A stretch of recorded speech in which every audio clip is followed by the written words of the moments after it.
Hello everyone, welcome back to Indian medical lecture. नया topic discuss करेंगे, small intestine, complete anatomy physiology with Hindi और English दोनों भाषा में मैं आपको समझाऊंगा। किसी भी मेडिकल स्टूडेंट्स हो, एनाट फिजियो में पूरा आपका कवर हो जाएगा। स्टार्ट करते गए स्मॉल इंटेस्टाइन के स्ट्रक्चर को और फंक्शंस को। Small intestine is a long and narrow tube which upper part is attached to the stomach and lower part is attached to the large intestine। छोटी आंत लंबाई में बड़ी होती है एवं पतली होती है। इसका ऊपरी भाग अमाशय से जुड़ा हुआ होता है और नीचे वाला भाग आंतों से जुड़ा हुआ होता है। मैं अगर डायग्राम को जूम करूं, मैं इसका मतलब को समझाता हूं। देखिएगा, बीच में आपकी स्मॉल इंटेस्टाइन है, चारों तरफ से आपकी लार्ज इंटेस्टाइन है। स्मॉल इंटेस्टाइन यानी कि छोटी आंत हमेशा लंबी होती है। छोटी आंत तो बोल रहे हैं पर पतली है, इसलिए इसे छोटा बोला। आप देख सकते हो कितना बड़ा गुच्छा है। इसको लंबा करेंगे तो लंबाई इसकी ज्यादा है। लार्ज इंटेस्टाइन, बड़ी आंत की लंबाई कम होती है, मोटी ज्यादा है। बड़ी आंत क्या है, मोटी ज्यादा है, छोटी आंत पतली ज्यादा है। पतली होती है पर लंबी होती है, ये मोटी होती है पर छोटी होती है। अब देखो स्मॉल इंटेस्टाइन में यहां से देखो ऊपर स्टमक से कनेक्टेड है, मतलब मैंने बोला स्मॉल इंटेस्टाइन का ऊपरी भाग स्टमक अमाशय से जुड़ा हुआ रहता है। क्लियर है? तो स्मॉल इंटेस्टाइन मैंने बोला है लॉन्ग पार्ट होती है, सबसे बड़ी है, लंबाई में बड़ी होती है। ऊपरी भाग जो होता है स्टमक से जुड़ा हुआ कनेक्टेड रहता है। Its length about 6 to 7 metre long, यानी कि छोटी आंत की जो लंबाई लगभग 6 से 7 मीटर तक इसके आसपास इसकी लंबाई होती है। आप ध्यान रखिएगा। Mostly digested food are absorb by small intestine. Question ये है कि भैया ज्यादातर भोजन कहाँ अवशोषित होता है? तो ज्यादातर पचा हुआ भोजन आंतों के द्वारा अवशोषित किया जाता है। कौन सी आंत के द्वारा? स्मॉल इंटेस्टाइन, यानी कि छोटी आंत के द्वारा। छोटी आंत लंबी होती है। अब मैंने इसमें आपको क्या क्या समझाया? पहली चीज क्लियर लैंग्वेज में कि भैया जो स्मॉल इंटेस्टाइन होती है नैरो होती है, लॉन्ग होती है। स्मॉल इंटेस्टाइन का ऊपरी भाग सीधा अमाशय से जुड़ा रहता है, स्टमक से कनेक्टेड रहता है डायरेक्टली, और बाकी उसका एंड पार्ट होता है फिर वो हमारी लार्ज इंटेस्टाइन से कनेक्टेड रहेगा। क्लियर है? 6 से 7 मीटर लंबी है और इसमें ज्यादातर भोजन का अवशोषण किया जाता है। यहां से आगे बढ़ता हूं मैं। Intestine, inside of intestine present special type of finger like structure. हालांकि इसके बारे में आगे और डिटेल से मैं पढ़ाऊंगा क्योंकि यही इंपॉर्टेंट पार्ट है इसका। तो बोलना है inside of intestine present special type of finger like structure which is called microvilli। it help to absorption of food। Simple बात है कि छोटी आंत के अंदर उंगलियों के समान संरचना पाई जाती है जिन्हें माइक्रोविलाई कहते हैं। इनका मुख्य कार्य भोजन का अवशोषण करना होता है। बेसिक फंक्शन क्या है? फूड जो है उसको एब्जॉर्ब करने का काम कौन करेगा? माइक्रोविलाई। मैं आपको जूम करूं, ये आपकी इंटेस्टाइन है।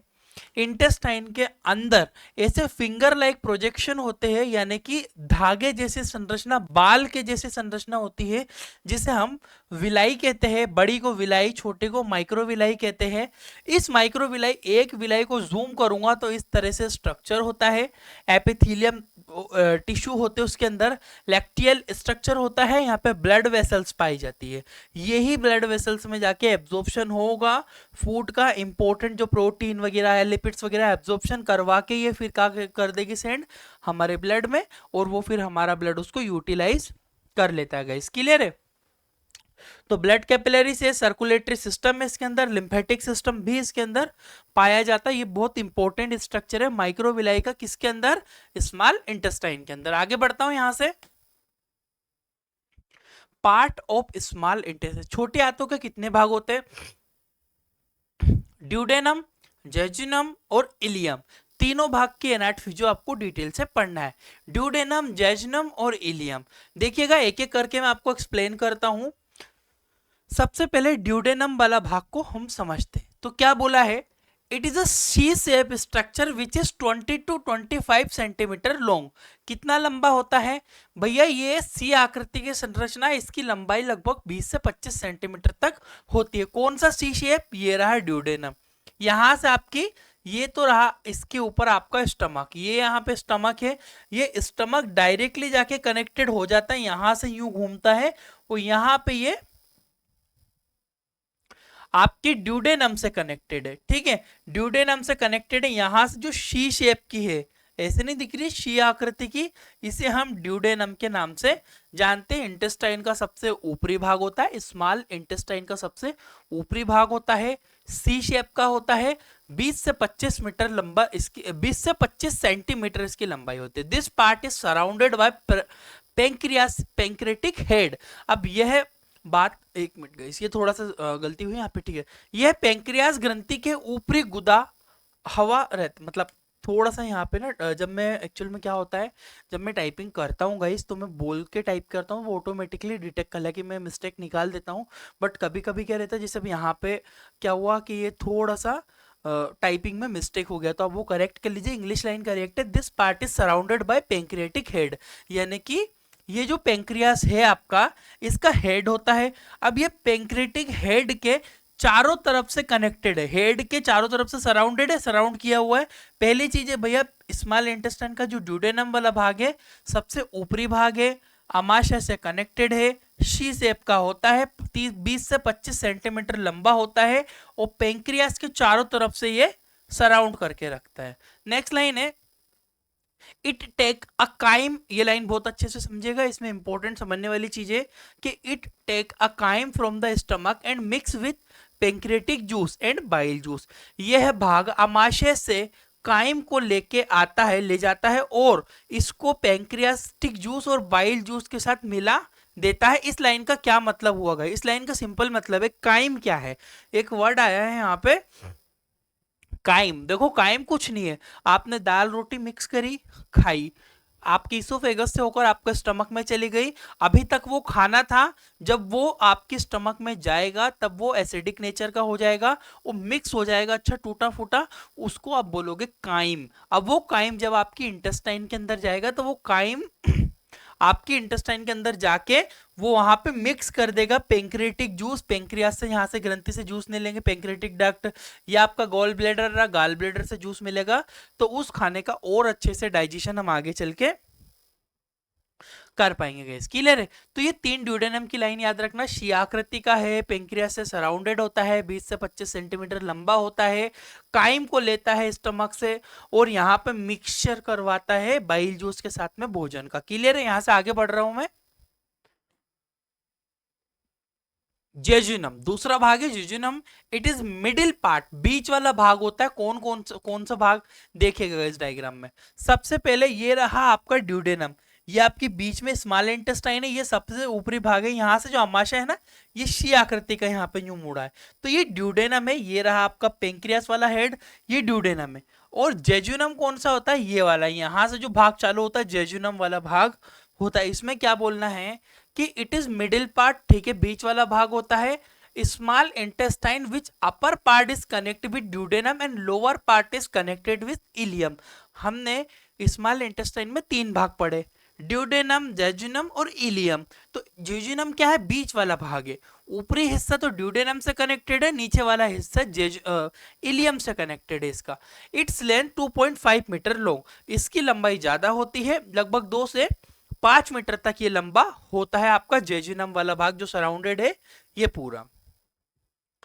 इनसाइड ऑफ जेजुनम, जेजुनम के अंदर की बात कर रहे हैं, inside of jejunum present microvilli which help to absorption of glucose, fat, acids, amino acids. अब देखो जेजुनम के अंदर क्या अवशोषण हो रहा है, ये भी कंपटीशन में कभी पूछ लेते हैं, तो माइंड में याद रखना कि जेजुनम के अंदर माइक्रोविलाई उपस्थित रहती है जो कि ग्लूकोज, वसा, अमीनो एसिड आदि का अवशोषण करवाती है। अब यहाँ पे जो एब्जॉर्प्शन हो रहा है माइक्रोविलाई के अंदर, जेजुनम के अंदर, क्लियर है, इंपॉर्टेंट है जेजुनम वाला भाग। तो जेजुनम याद रखना मिडिल पार्ट है, ऊपर वाला भाग ड्यूडेनम से जुड़ा है, नीचे वाला भाग जेजुनम इलियम से जुड़ा है, 2.5 मीटर इसकी लंबाई होती है। आगे बढ़ रहा हूं मैं यहां से।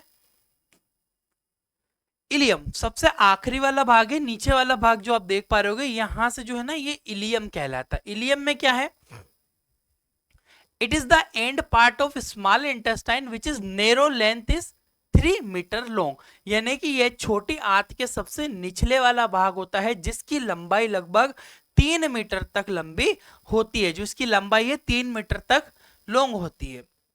It also help microvilli which mainly absorb vitamin B12 and bile salt. अब देखो इसके अंदर भी माइक्रोविलाई पाई जाती है जो कि विटामिन B12 यानी कि विटामिन B12 और बाइल एसिड का अवशोषण करवाती है। बाइल एसिड्स जो होते हैं इसके अंदर एब्जॉर्ब हो जाते हैं, वो अवशोषण करवाती है इलियम के अंदर। क्लियर? इलियम में दोनों ही चीज आपको ध्यान रखना है। अब देखो इसके अंदर की बात करूंगा, अभी तक हमने इसके तीन भाग के बारे में पढ़ा, ड्यूडेनम, जेजुनम और इलियम। इसके अंदर हम माइक्रोविलाई के बारे में भी समझने वाले हैं। इसके अंदर कुछ फोल्ड होते गए, सर्कुलर फोल्ड, आइए समझाता हूं मैं आपको। ये इंटेस्टाइन की एक छोटी सी ट्यूब को लिया मैंने, बीच में से इसको काटा, काट के मैंने इसको थोड़ा फोल्ड करा तो ऐसे सर्कुलर फोल्ड मुझे मिले। ये फोल्ड क्या होते गए समझिएगा। This intestine fold help to absorption of food. ये घुमावदार संरचना भोजन को अच्छे से अवशोषित करवाने में सहायता करती है, सहायक होती है।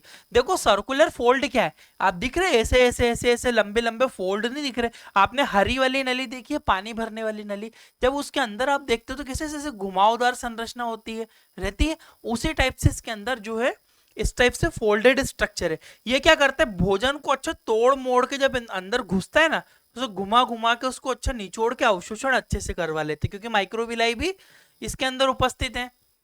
This folded structure make chyme in spiral form. Spiral कैसे होते गाइस? स्पाइरल ऐसे ऐसे नहीं होते, स्पाइरल बैक्टीरिया आपने नहीं पढ़े, ऐसे ऐसे स्प्रिंग, स्प्रिंग को जानते हो आपने, स्प्रिंग देखा कार में निकलता है, गाड़ियों में निकलता है, शॉक ऑप्स में स्प्रिंग जो होता है ना, उस तरह से स्प्रिंग्स जैसा भोजन को बना देता। क्यों? क्योंकि गाइस समझ रहे हो आप, थोड़ा सा दिमाग लगाने की कोशिश करो। ये से घुमावदार संरचना, अब जब भोजन यहां से ऐसे ऐसे घूमते घूमते आएगा तो लच्छे जैसा हो जाता है, मतलब स्पाइरल शेप में हो जाता है वो, ठीक है। Due to this reason food stay long time and better absorption. Simple चीज बोली गई है कि जो फूड है स्मॉल इंटेस्टाइन में ज्यादा समय तक रुकेगा, तो ज्यादा समय तक रुकेगा तो एब्जॉर्प्शन भी उसको ज्यादा बेटर तरीके से हो पाएगा। इस कारण भोजन ज्यादा समय तक आंतों में रहता है ताकि वह अच्छे से अवशोषित हो सके। तो सर्कुलर फोल्ड आपको समझ में आया, एक बहुत बेसिक से स्ट्रक्चर है जो कि बहुत काम का है। ये अगर ये आप इतना भी एक्सप्लेन करोगे एग्जाम में तो आपको अच्छे नंबर इससे मिलेंगे, ठीक है। तो सर्कुलर फोल्ड जरूर एक्सप्लेन करके आइएगा। सर्कुलर फोल्ड होता है, भोजन ज्यादा समय तक फूड स्टे करता है, बेटर एब्जॉर्प्शन प्रोवाइड करता है। आगे बढ़ता हूं विलाई के बारे में। विलाई क्या है? दिस इज 0.5 से लेकर 1 mm लॉन्ग होती है। स्ट्रक्चर इन स्मॉल इंटेस्टाइन, छोटी आंत के अंदर पाई जाती है। This is hair like structure that help to absorption of protein and carbohydrate. क्या करती है? पतले बाल के समान या धागे के समान संरचना दिखाई देने वाली संरचना है जो कि प्रोटीन तथा कार्बोहाइड्रेट का अवशोषण करवाती। अब देख पा रहे हो डायग्राम में, यहाँ पे ये है माइक्रोविलाई, ऐसे धागे जैसी संरचना, यहाँ से फूड आता है, कार्बोहाइड्रेट आता है, एब्जॉर्ब होता है, फिर यहाँ पे क्या हो, एपिथेलियल टिश्यू है, यहाँ से कनेक्टेड होगा। ये रही आपकी नलिया, स्मॉल वेसल्स मतलब ब्लड वेसल्स, इसमें जो इंपॉर्टेंट न्यूट्रिशन है, जो अपना खाना खाया वो एब्जॉर्ब होगा ब्लड सर्कुलेशन में जाके, फिर बड़ी नलियों से कनेक्टेड हो जाएगा, और ये बड़ी नलियां एओर्टा वगैरह से होके हार्ट में चला जाएगा, हार्ट फिर पंप करेगा तो पूरी बॉडी में न्यूट्रिशन को इस तरह से आप जो खाना खाते हो वो आपकी बॉडी में एब्जॉर्ब किया जाता है। इंटेस्टाइनल ग्लैंड के बारे में समझ लो। In small intestine one the epithelial on the epithelial cell present many special type of cell that is work as gland. समझिएगा, माइक्रोविलाई मैंने आपको बताया, ये माइक्रोविलाई है, इसमें ग्लैंड भी होती है गाइस। यहाँ पे आप देख पा रहे हो छोटी छोटी ग्लैंड्स पाई जाती है। देखिएगा ये स्ट्रक्चर है आपका, यहाँ पे क्या है, ये आपका कंप्लीट स्ट्रक्चर है। यहाँ पे ग्लैंड भी है, जैसे गोबलेट सेल है, गोबलेट सेल भी ग्लैंड की तरह कार्य करेगी।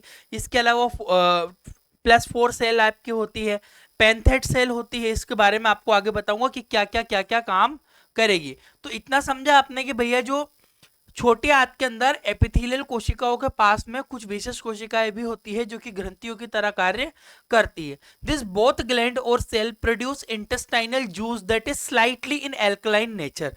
अब देखो ये सभी ग्रंथियां इंटेस्टाइन के अंदर एक तरल उत्पन्न करती है जो हल्का अल्कलाइन प्रकृति का होता है, हल्का लाइटली एल्कलाइन नेचर में आपका रहेगा वो। क्लियर है? देखिएगा सेल कौन कौन सी है, यहाँ पे कौन कौन सी सेल क्या क्या प्रोड्यूस कर रही है। यहाँ पे एब्जॉर्प्टिव जो डाइजेशन, यहाँ पे गॉबलेट सेल होती है जो कि सिक्रेशन करवाती है म्यूकस का। याद रखना ये चार्ट बहुत इंपॉर्टेंट है। गॉबलेट सेल जो कि सिक्रेशन म्यूकस का करवाएगी। पेनेथ सेल जो होती है सिक्रेशन ऑफ बैक्टीरियल एंजाइम लाइसोसाइम का। लाइसोसाइम क्या होता है कि एंजाइम होता है गाइस। ये लाइसोसाइम क्या करता है, लाइसोसाइम जो बैक्टीरिया होते हैं उसे किल करने में मदद करता है। तो इंटेस्टाइन के अंदर कोई फूड में बैक्टीरिया है तो उसे किल कर देगा। जी सेल होती है, जी सेल क्या करेगी, secretion of hormones intestinal gastrin hormones को प्रोड्यूस करेगी। आई सेल क्या होती है, सिक्रेशन ऑफ हॉर्मोन्स प्रोड्यूस करेगी डबल सी के को। के सेल भी होती है सिक्रेशन ऑफ, आप इसको अच्छे से पढ़ लेना। एम सेल होती है, एस सेल होती है, क्या क्या चीजें क्या क्या प्रोड्यूस कर रही है इसमें आपको समझ में आ जाएगा। अगर ये चार्ट भी आप बना के आओगे तो बहुत ज्यादा इफेक्टिव आप लोगों के लिए रहेगा। अब 2 मिनट और आप मेरी बात अच्छे से सुन लो। अगर आपको इस वीडियो के नोट्स चाहिए, नोट्स चाहिए कैसे मिलेंगे, मात्र आपको प्राइस तो मैं बता दूं 250 रुपए, 250 रुपए में मैं आपको पूरा एनाटोमी फिजियोलॉजी के नोट्स दूंगा, वीडियो लेक्चर दूंगा, पूरा सिलेबस माइक्रोबायोलॉजी का दूंगा और बायोकेमिस्ट्री, तीनों सब्जेक्ट आपको केवल केवल मिलेंगे 250 रुपए में। इस एप्लीकेशन को डाउनलोड कर लो आप, Indian medical lecture. Play store पर डालो, हमारा नाम सर्च करो, ये एप्लीकेशन आ जाएगी। ये डिस्क्रिप्शन कमेंट बॉक्स में लिंक है, वहां पे क्लिक करके डायरेक्टली आप कोर्स खरीद सकते हो। एप्लीकेशन डाउनलोड करने के लिए ऑप्शन भी दिया हुआ है, वहां से कर सकते हो, या आप सीधे सीधे प्ले स्टोर से ये ऐप डाउनलोड कर लो। वहां 250 रुपए वाला कोर्स मिल जाएगा, हिंदी इंग्लिश दोनों भाषा में, आसान भाषा में पढ़ाते हैं। हिंदी नोट से नोट सारे डाउन, केवल 3 सब्जेक्ट मिलेंगे, एनाट फिजियो, माइक्रोबायोलॉजी और बायोकेमिस्ट्री। पूरा डिटेल से रहेगा। आप मेडिकल के कोई भी स्टूडेंट हो, फार्मेसी हो चाहे किसी भी मेडिकल स्टूडेंट हो, तो आप लोगों के लिए कोर्स बहुत इंपॉर्टेंट होने वाला है। ये कोर्स आप खरीद सकते हो सीधा इंडियन मेडिकल लेक्चर एप्लीकेशन से। 250 रुपए प्राइस है, 6 महीने वैलिडिटी रहेगी। Thank you for watching guys.